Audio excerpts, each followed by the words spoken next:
She almost didn't show up. The girl who would go on to win one of the most watched singing competitions in American television history had already made up her mind not to audition because the anxiety she'd been quietly managing for years told her that walking onto that stage would break her.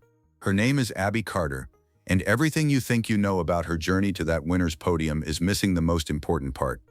By the end of this, you'll understand why the most honest thing she ever did wasn't singing, it was showing up at all. Indio, California sits at the eastern edge of the Coachella Valley, where the desert heat averages over 100 degrees in summer, and the local economy runs mostly on agriculture, tourism, and the annual festival traffic that passes through without ever really stopping. It is not a place that produces pop stars. It is not a place with industry connections, vocal coaches with waiting lists, or showcase circuits. It is a place where Abi Carter grew up, the second oldest of 7 children, raised by a single mother who had her own love of singing but no way to turn that love into a living. From the outside, that background reads as a feel-good underdog origin story. The kind of thing reality shows love because it plays well in edit packages. But the reality of growing up in a large, single-parent household with limited resources in a town that doesn't have much of an arts infrastructure is less cinematic than the montage makes it look. Abi found music early. At age 6, she performed Happy Working Song from Disney's Enchanted in a school talent show. And there's something in the choice of that particular song that feels fitting now, looking back. A song about making the best of unglamorous circumstances, about finding joy in work, about performing for an audience that doesn't quite understand what it's watching. She started playing piano at 8. In high school, she worked full-time at a local bakery called TKB Bakery in Delhi. Then she became a gymnastics coach at the Indio Recreation Center. She entered local singing competitions. She performed at Palm Springs Village Fest, an outdoor street fair, collecting tips from passers-by. Not every week, not as a career, as a way to stay connected to the thing she loved without letting herself believe it might become more than that. And eventually, she stopped letting herself believe it at all.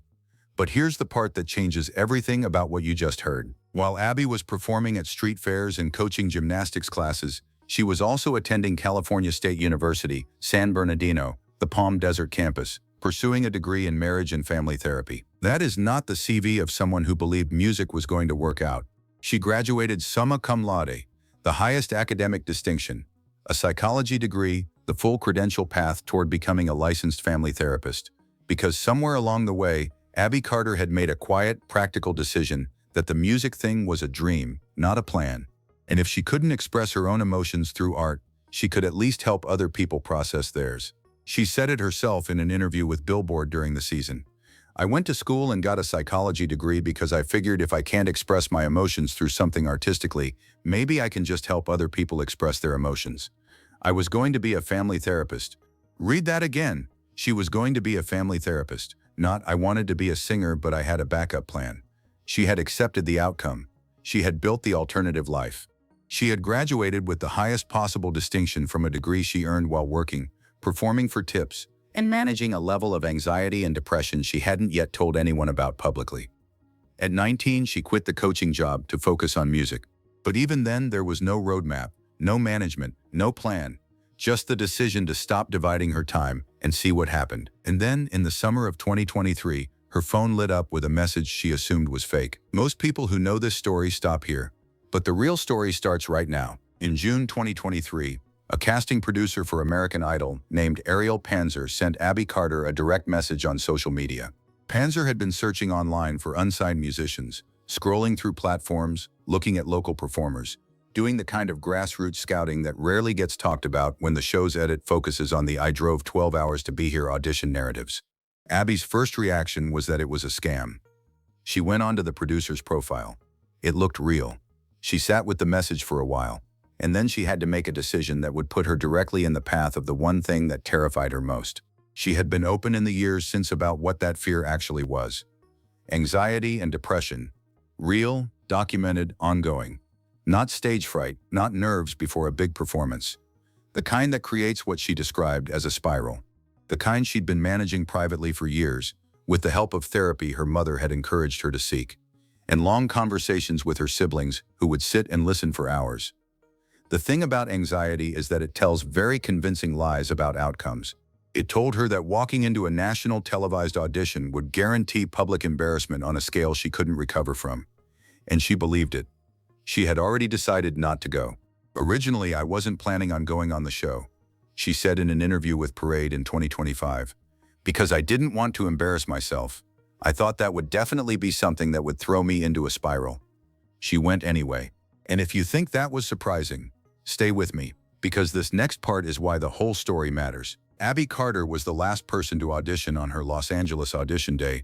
She walked into that room carrying everything described above: the anxiety, the depression, the backup career she'd already built, the years of tip jar performances at outdoor street fairs, and she sang Billie Eilish's "What Was I Made For" from the Barbie soundtrack.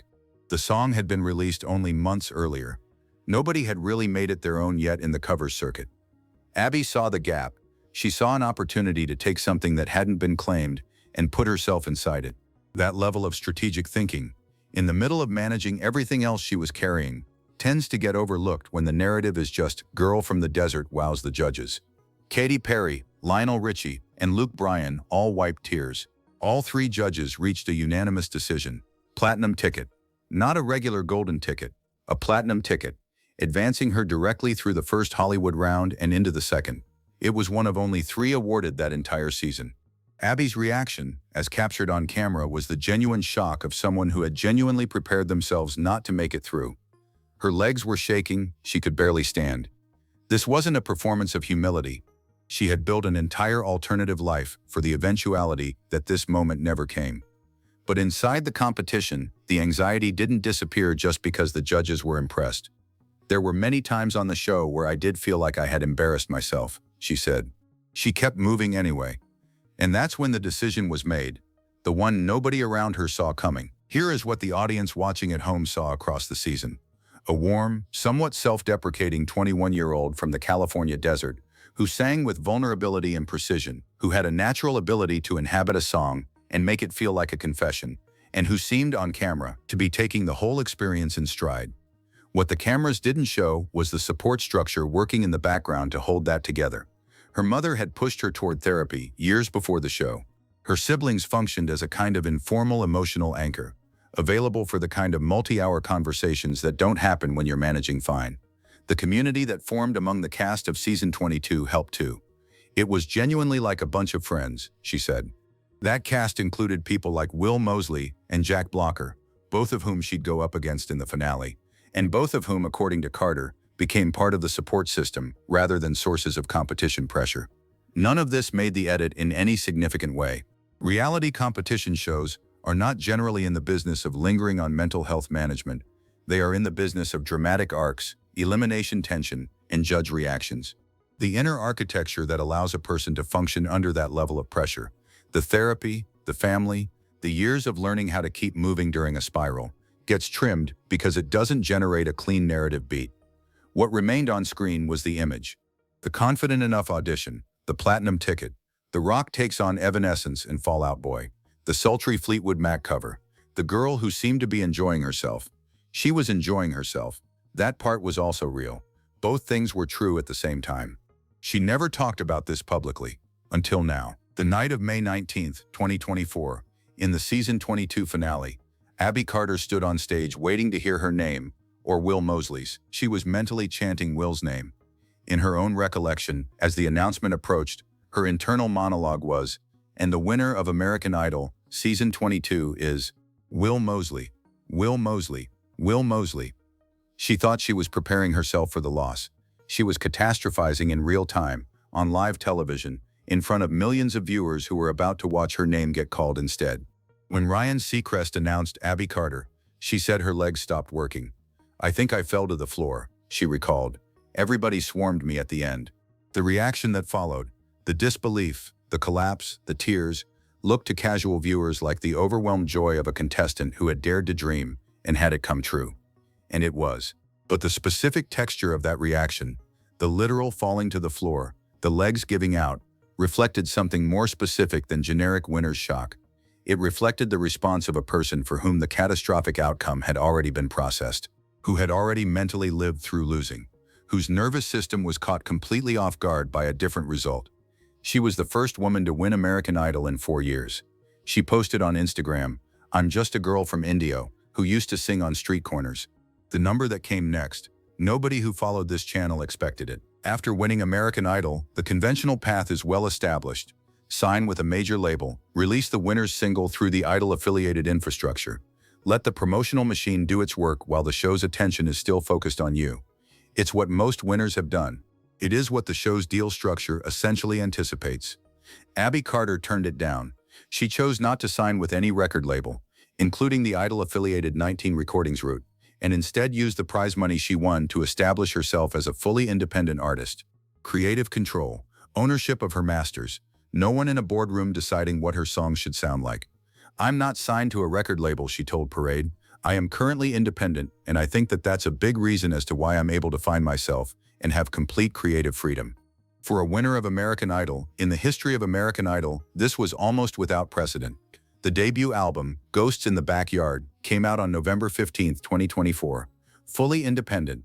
Released on Groundwork Records, which functions as an artist management company rather than a traditional label. Every song on it was written by Abi Carter. Titles like Some People Need Drugs and Comfortably Numb are not the kind of tracks a major label's A&R department would greenlight for an Idol winner trying to capture mainstream country or pop radio. They are personal, specific, and unapologetically hers. She headlined the Ghosts in the Backyard tour in early 2025, her first headline run, crossing multiple states. In April 2025, she performed at Stagecoach Festival in her own Coachella Valley backyard.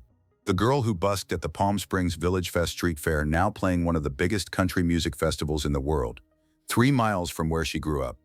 Here's what the comments kept asking, and here's the answer they never got, until now. The title of this story frames what Abi Carter carried onto that stage as a single hidden thing. The reality is that it was several things, layered over each other across years, and that none of them photographed well. She was hiding the degree she'd completed as a contingency, the psychology credential, the family therapy license path, because she'd already mentally accepted the outcome where music didn't work.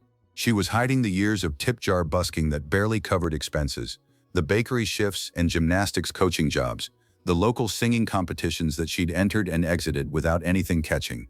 She was hiding the anxiety and depression she'd been managing in therapy, with her family's help, as a private architecture invisible to any camera or audience.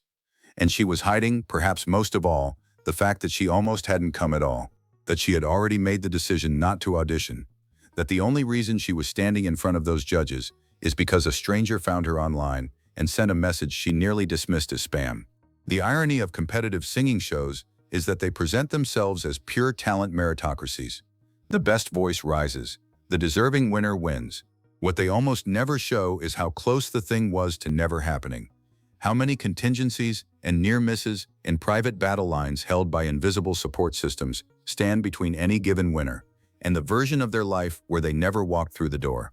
Abi Carter walked through the door with anxiety telling her not to. She won, and then she turned down the label, kept her masters, released the album she actually wanted to make, and went on tour. At this point in the story, most people walked away. What she did instead is the part nobody talks about. The version of Abi Carter that America voted for was real. The talent was real, the warmth was real, the girl-next-door quality that executive producer Megan Michaels Wolflick described as palpable, all of it was genuine. But the story underneath that version is the one that actually earned the win. The years of unglamorous grind, the degree completed as a backup, the anxiety managed in the dark, the decision, made against her own internal resistance, to show up anyway. She is currently building the career on her own terms. No label, her masters, her songs, a debut album full of music that a major label would have sandpapered into something safer. A stagecoach set in the valley where she grew up collecting tips. The next chapter is already underway. So here's the question. Abi Carter had a psychology degree, a clear alternative path, and an anxiety disorder telling her not to audition, and she walked in anyway. Would you have made the same call, or is that the kind of risk that's easier to admire than to actually take?